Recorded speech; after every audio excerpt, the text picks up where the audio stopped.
जय हिंद जी। मैं हरिंदर बोल रहा हूँ, हरिंदर फौजी। जैसा कि कई दिन हो गया है, थोड़ी तबीयत खराब होने की वजह से, थोड़ी क्या काफ़ी ज़्यादा खराब हो गई, बहुत ज़्यादा सर्दी जुकाम फीवर, इस वजह से थोड़ी आवाज़ भी बदली बदली सी हो गई है। और काफ़ी स्ट्रगल, काफ़ी मेहनत करने अभी पटना में फिर बिहार के अलग अलग जगहों पे पानी पीना, थोड़ा सा लगातार चलना, फिर पानी पी लेना।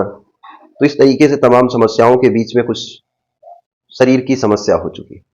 मेडिकल की तरफ से थोड़ा इश्यूज आ गया। काफी परेशान होने के बाद भी हम अपनी कोशिश लगातार कर रहे हैं। जैसा कि आप लोगों ने देखा होगा कि पटना में चंद्रशेखर रावण, आजाद समाज पार्टी के मुखिया, राष्ट्रीय अध्यक्ष माननीय चंद्रशेखर आजाद जी से हमारी मुलाकात होती है और वो कहते हैं कि हम करेंगे आप लोगों की बातें, हम रखेंगे भारतीय सेना के जवानों की बातें, जो बताते हैं हमारे। यहां हमारे सेना में घोर जातिवाद और अपमान का सामना करने वाले हमारे साथी भी यहां मौजूद हैं, जो लंबे समय से इस गैर बराबरी और इस अन्याय के खिलाफ लड़ रहे हैं। लेकिन मुझे बड़े कष्ट के साथ कहना पड़ रहा है कि ये सत्ता के पास भी गए और विपक्ष के बड़े बड़े नेताओं के पास भी गए, लेकिन इनकी समस्या का समाधान सरकार नहीं कर पा रही है। इसका मतलब सरकार नहीं चाहती कि सेना के साथियों के तिरंगे को उठाने वाले साथियों का सम्मान होना चाहिए। सम्मानित साथियों, मैं किस किस की पीड़ा आपके सामने रखूं। मैं तो ये समझता हूं, आज नहीं तो कल इस देश के नौजवान को अपने गरिमामय जीवन के लिए संघर्ष करने के लिए खड़ा होना पड़ेगा। ये आजाद समाज पार्टी के मुखिया जी भी वही कह रहे हैं कि मैं सोचता हूं कि कभी हमारे युवाओं को भी अपने गरिमा में जीवन के लिए संघर्ष करना पड़ेगा, खड़ा होना पड़ेगा। अगर आप चाहते हैं एक सच्चा जीवन और एक सम्मानित जीवन जीने के लिए, एक फौजी होने का अगर आप चाहते हैं कि आपको सम्मान मिले, आपको लोग सम्मान भरी नजरों से देखें, आपको एक अवसर अच्छा मिले कि आपको लोग एक फौजी की रिस्पेक्ट दें, जिस तरीके से आपके ऊपर अधिकारी जुल्म जास्ती कर रहे हैं, उनकी महिलाएं, औरतें कर रही हैं, उनकी बीवियां, उनके बच्चे, आप चाहते हो कि उससे छुटकारा पाएं, उससे निजात पाएं, इस सेवादारी प्रथा से निजात पाएं, इस तमाम शोषण जुल्म और जास्ती से निजात पाएं, तो आपको भी खड़ा होना पड़ेगा, आपको इस संघर्ष का भागीदार बनना पड़ेगा। आपको आप आपको मैं ये कहना चाहता हूं, आप सोचिए, अगर हम अपने लिए जीते और अपने लिए जाते तो हम बड़े बड़े नेताओं से मिल चुके हैं। नेता विपक्ष राहुल गांधी जी, जिनके पास संपत्ति की कोई कमी नहीं है, वो आपको कहीं भी दे सकते हैं, आप किसी भी उनके लिए काम करिए, वो आपको सपोर्ट करेंगे। अखिलेश यादव, देश की तीसरे नंबर की पार्टी है और वो भी एक अपनी अपनी पार्टी के राष्ट्रीय अध्यक्ष हैं, वो भी, उनके पास भी किसी चीज की कमी नहीं, वो भी दे सकते हैं आपको, आप उनके लिए काम करिए। और अभी आपने लेटेस्ट में देखा ही चंद्रशेखर आजाद जी, इनकी भी अपनी पार्टी है। लेकिन मैं किसी पार्टी के लिए और किसी व्यक्ति के लिए काम नहीं करना चाहता, मैं भारतीय देश की सेना को बचाने के लिए, भारतीय सेना के जवानों के लिए, इस संस्था को बचाने के लिए काम करना चाहता हूं। अपने भारत के उन योद्धा जवानों के लिए काम करना चाहता हूं जिनके साथ इतना बड़ा जुल्म और जास्ती शोषण हो रहा है, उनके दर्द को एक बार अपने देश के सामने लाना चाह रहा हूं, इसलिए मैं इतना लगातार संघर्ष कर रहा हूं। तो इसलिए आप लोगों से बार बार विनती है, बार बार निवेदन है कि अगर आप लोग साथ नहीं देंगे तो मुझे मजबूर होना पड़ेगा। इसलिए मैं आप लोगों से कह रहा हूं कि अगर यही चीज, अगर भगत सिंह, चंद्रशेखर आजाद और तमाम बड़े बड़े हमारे क्रांतिकारी जो थे, अगर वो सोचते कि हमें क्या, देश गुलाम है, गुलाम रहने दो, तो सोचिए इस तरीके से अगर उन्होंने भी सोचा होता तो आज देश आजाद नहीं हुआ होता।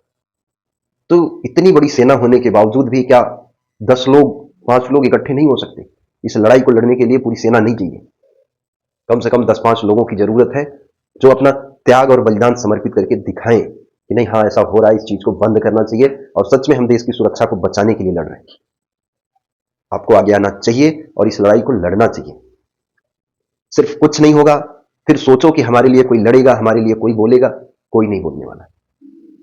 इसलिए आप लोगों को बार बार कह रहे हैं कि आपको अपनी पीड़ा को रखने के लिए आगे आना पड़ेगा, आपको इन चीजों के लिए कि नहीं, ऐसा ऐसे भारतीय सेना में जो जुल्म, जो जास्ती, जो शोषण, जो इस तरीके से हमारी छुट्टी नहीं देना, तमाम दादागिरी, हर बात पे छुट्टी में टांग अड़ाना, हर कोर्स में टांग अड़ाना, ये सारी चीजें नहीं होनी चाहिए और सही से एक ट्रेंड सोल्जर, एक देश के लिए एक योद्धा जवान तैयार होना चाहिए। ऐसी चीजों के लिए लगातार हमें आगे आकर के बोलना पड़ेगा। ये डर अपने अंदर से निकालिए। आप लोगों के अंदर सिर्फ डर पैदा कर दी गई। कितने लोगों की नौकरी जाएगी? और अगर नौकरी जाएगी तो बाहर अभी खड़े हैं हम आपके साथ। नौकरी ऐसे नहीं जाती, बार बार आपको कह रहा हूं, नौकरी ऐसे नहीं जाती। और आप नौकरी करने नहीं गए। पहले तो आप अपनी सोच को बदलिए कि आप नौकरी करने नहीं गए, आप देश की सर्वोच्च सेना में गए हैं। आप बलिदान और त्याग के उद्देश्य से गए हैं, और आप वहां पे एक नौकरी के चक्कर में उलझ करके नहीं रह सकते कि हम नौकरी करने आए, पेट पालना है। बहुत से लोगों के मैंने सोर्स भी देखे हैं, इनकम काफी अच्छी खासी है। कम से कम उनको आगे आकर के इस लड़ाई को लड़ना चाहिए। उन्हें भी इस लड़ाई में एक अपना हिस्सा देना चाहिए, एक अपना कंट्रीब्यूशन देना चाहिए। तो ठीक है, आप लोगों से इसीलिए मैं फिर आज आप लोगों के सामने आया कि कम से कम अगर हम इतनी मेहनत कर रहे हैं, दिन रात एक करके रखा हुआ है लगातार आप लोगों के हित की बात के लिए, कि कोई नेता मिल जाए, कोई नेता मिल जाए, कोई जवानों की बात कर ले, बड़े बड़े मंचों से बड़ी बड़ी बात करते हैं। आप देख रहे होंगे कि लगातार हिंदुस्तान के उन नेताओं को ढूंढ रहा हूं, उनको भी एक तरफ आईना दिखा रहा हूं, देश की मीडिया को भी आईना दिखा रहे हैं। इतना सच्चा संघर्ष आप लोगों के लिए करने वाला अगर व्यक्ति इतना कर रहा है, तो आप लोगों का भी फर्ज बनता है कि आपको भी आगे आकर के इस लड़ाई में हिस्सा लेना चाहिए। फिर दूसरा कोई हरिंदर फौजी ऐसे आपके लिए बोलने, इस तरीके से संघर्ष करने नहीं आएगा। और अगर हरिंदर फौजी ने छोड़ दिया, मैं आपको यह भी कह रहा हूं कि अगर इस लड़ाई को अगर हरिंदर फौजी ने बंद कर दिया, तो अधिकारियों की दादागिरी बढ़ जाएगी। कितना सब कुछ करने के बाद भी क्या हुआ था? कुछ भी नहीं हुआ। और आप लोगों के साथ और शोषण और जुल्म और अत्याचार होगा, आप लोग कुछ भी नहीं कर पाओगे। इसलिए आप लोग ऐसा ना करें कि मैं इस लड़ाई को रोकूं। आपको चाहिए कि आप आगे आएं और इस लड़ाई को और मजबूती से, कई भाई फोन करते हैं, और आपको एक बात बता दूं, कम से कम रोज 40 से 50 फोन आते हैं, कम से कम 40 से 50 फोन आते हैं, और सब सर मेरे साथ हुआ, सर मेरे साथ हुआ, मेरे साथ हुआ। लेकिन अगर बोला कि अगर रिकॉर्डिंग डाल दूं, बोला नहीं सर दिक्कत हो जाएगी, नौकरी का सवाल है सर। अगर ये 40-50 लोग जो रोज फोन कर रहे हैं, जो कह रहे हैं, अगर ये सिर्फ एक वीडियो रिकॉर्ड करके भेजने लगे कि इस तरीके से भारतीय सेना के अंदर इस तरीके से दादागिरी चल रही, ये नहीं होनी चाहिए। अगले अपने आप ये समस्याएं सॉल्व हो जाएंगी। लेकिन आप लोगों की हिम्मत नहीं है, डर निकालिए, यही कह रहा हूं। मैं आप लोगों के खिलाफ नहीं जाता, क्योंकि आप लोग मना करते हो कि नहीं सर नहीं डालना, मेरी नौकरी का सवाल, इसलिए मैं उस रिकॉर्डिंग को नहीं सुना रहा हूं।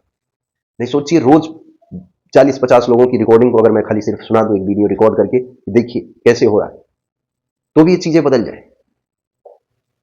तो इतने लोग अगर फोन कर रहे हैं रोज, और रोज ऐसे ऐसे कह रहे हैं, तो एक वीडियो रिकॉर्ड करके भेजने में क्या समस्या आ रही है?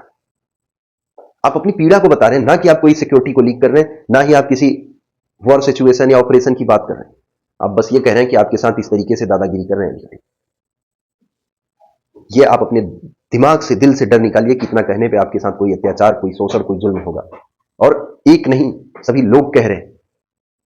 और जब चीजें जब झुंड में चलने लगती हैं, तो कोई कुछ नहीं करता। एक व्यक्ति अगर इस तरीके से रिकॉर्ड करेगा तो उसके साथ गलत हो सकता है, 2 करेगा तो गलत हो सकता है।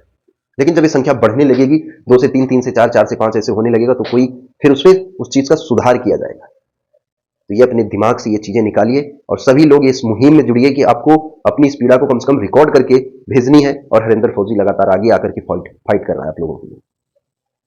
तो इतनी तो हिम्मत जुटाइए कि कम से कम एक रिकॉर्ड तो वीडियो करिए, सामने आइए कैमरे के सामने कि ऐसा ऐसा हो रहा है और ये नहीं होना चाहिए। हमारे देश के जितने भी देश के लोग हों, और देश के बड़े बड़े जितने भी अपने आप को जो नेता कहते हो, वो इस पे संज्ञान क्यों नहीं लेते? इस पे क्यों नहीं बात करते? क्यों इसकी जांच नहीं कराते? क्यों इसे बंद नहीं कराते? क्या हम लोग देश की सेना में, सर्वोच्च सेना में सेवादारी करने आए हैं क्या? ऐसी वीडियो आप बनाइए और भेजिए, डरिए मत। अभी आपने देखा होगा, एक शुभम सिंह करके एक बंदे ने वीडियो डाला था। अभी और भी बंदे बोल रहे हैं मैं भी भेजूंगा, लेकिन कब भेजोगे? अभी आज हालात ऐसे चल रहे हैं कि लगातार एक्टिव होकर के इस चीजों को लगातार बड़े बड़े नेताओं के पास इस चीजों को पहुंचा रहा हूं।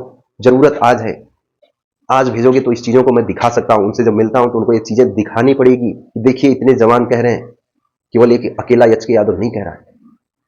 ये चीजें जब आप दोगे तभी इस चीजों के लिए लड़ाई लड़ी जा सकती है। ठीक है, जय हिंद, वंदे मातरम, इंकलाब जिंदाबाद, भारत माता की जय।